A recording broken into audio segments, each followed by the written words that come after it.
We are now in our final video in our journey through these 7 deadly sins. And today we are examining two vices together, sloth and gluttony.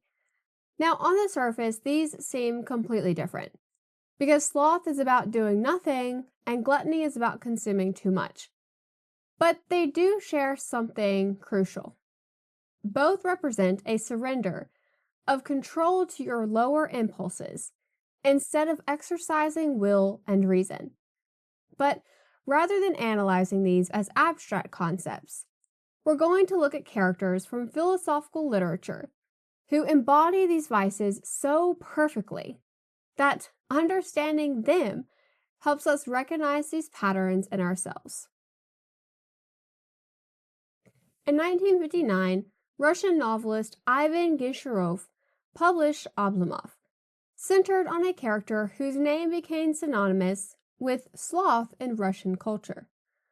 Oblomov is a nobleman who spends most of the novel in bed, not because he is sick, but simply because he cannot bring himself to do anything.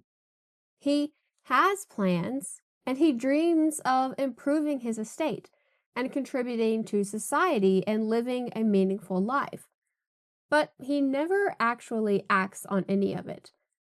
The novel opens with Oblomov lying in bed, trying to muster the will to get up, because he needs to respond to letters, he needs to address problems, he needs to take action on things that genuinely matter. But he doesn't. He just stays in bed, thinking about how tomorrow he'll definitely start. And tomorrow comes and the pattern repeats. Days turn into weeks, and into months, and into years. What makes Oblomov perfect for understanding sloth is that he is not lazy in a simple sense. He is intelligent and educated and a capable person. He has resources and opportunities. What he lacks is the will to translate intention into action. Oblomov exists entirely in the realm of what he could do and what he might do someday. But he never actualizes any of it because actualizing requires getting out of bed. And what is psychologically interesting is that Oblomov does not act because actions require confronting the possibility of failure. As long as he stays in bed, he can maintain his self-image as someone who could succeed if he tried. But the moment he actually tries and fails, he has to confront his actual limitations. Now, Oblomov pretends circumstances prevent him from acting, but he's choosing not to act because choosing would risk his comfortable self-image. And by the end of the novel, Oblomov has wasted his entire life. His estate falls into ruin. The woman who loved him marries someone else. He dies having never actualized any of his potential. And this is what sloth is. Not a tiredness or even a lack of motivation, but the voluntary surrender of agency, choosing comfort over challenge, and choosing to remain pure potential rather than risking transformation into something actual. Now, 5 years after Oblomov, Dostoevsky wrote Notes from Underground, featuring a different kind of slothful character. The underground man is a former civil servant who has withdrawn from society entirely, brilliant and self-aware, but completely paralyzed by his own consciousness. Unlike Oblomov's comfort-seeking laziness, the underground man's sloth is disguised as intellectual sophistication. He cannot act because he is too conscious, too aware, and too intelligent to accept the simple stupidity that action requires. He watches other people act decisively and does envy their simplicity. They just do things without overthinking them to death. The underground man argues that consciousness itself is a disease.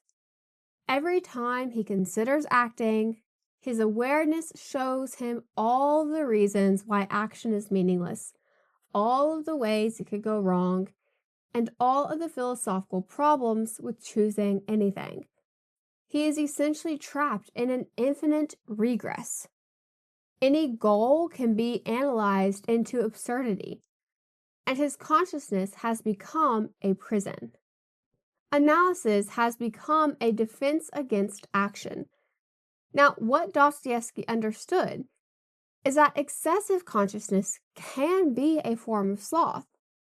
The underground man thinks that his paralysis is evidence of superior awareness, but actually, he's using intelligence as an excuse for cowardice. The simple person who pursues a goal without overthinking it might be less sophisticated, but they are building something while the underground man rots in his apartment, convinced that his paralysis is wisdom. Now, let's shift a little bit to talk about gluttony. And the framework comes from Plato's Republic. Now, Plato divided the soul into three parts: reason, which should govern; spirit, which enforces reason's decisions; and appetite, which are physical desires for food, sex, comfort, and pleasure. In a well-ordered soul, reason rules because it sees what is actually good for you long term. Spirit provides the motivation to follow through. And appetite is controlled, satisfied appropriately, but not allowed to make decisions.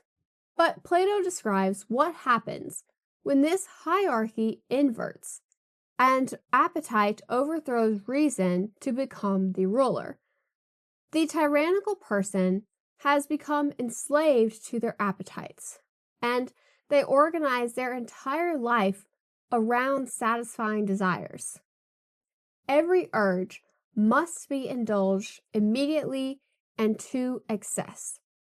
Their reason knows that this is harmful, but appetite has become so dominant that reason's objections are simply powerless.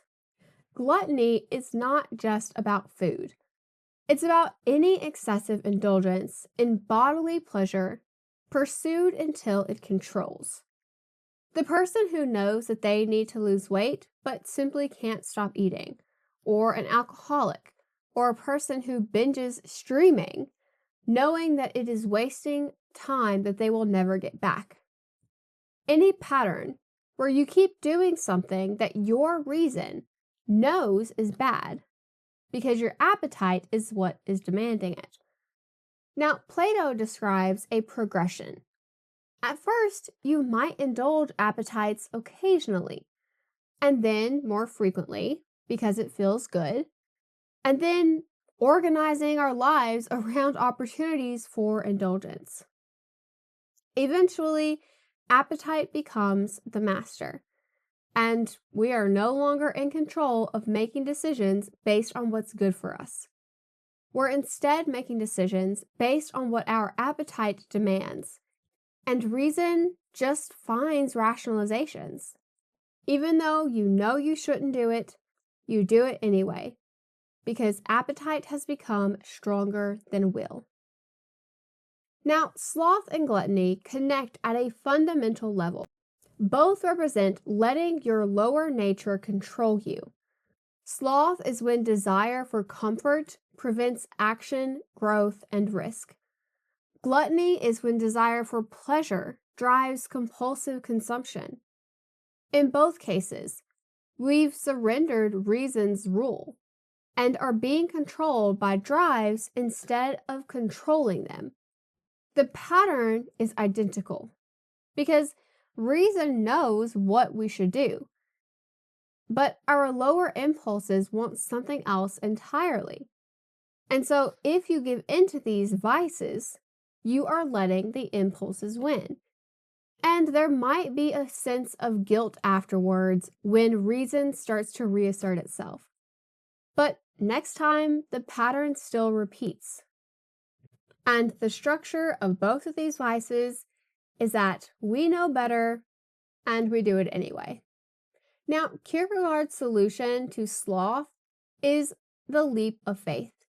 Not necessarily religious, but the willingness to commit despite uncertainty and to act before we feel ready. The Oblomov cure is getting out of bed, even though you might fail. Because if you wait for the perfect time, then you'll die in bed with all of your potential unrealized. The underground man cure is accepting that action requires accepting limitation. You cannot think your way to perfect clarity. At some point, you stop analyzing and you have to start living. Because the alternative is spending your entire life in your head. So the practical application is to start small. All you have to do, all anybody has to do, is get out of bed. Now, for gluttony, Plato's solution is to restore reason's rule through patience and discipline. While our appetite wants something, our reason knows it's harmful. So we have to practice choosing reason's answer over appetite's demand. And each time you choose reason over appetite, you strengthen your capacity for self-governance. Because the problem is weakness of will. But will is a muscle that gets stronger with each use. Each time you choose action over comfort and you choose reason over appetite, you are building capacity for self-governance. And the deadly aspect of sloth and gluttony is that they feel comfortable or pleasurable in the moment, because staying in bed is much easier than facing challenges, and indulging appetites is much better than exercising discipline. But comfort in the moment creates emptiness over a lifetime. And you get one life, one chance to actualize whatever potential you are given, and one opportunity to become someone rather than remaining pure possibility. So, with that said, thank you guys so much for watching, and as always, don't forget to like, comment, and subscribe, and I'll see y'all next time.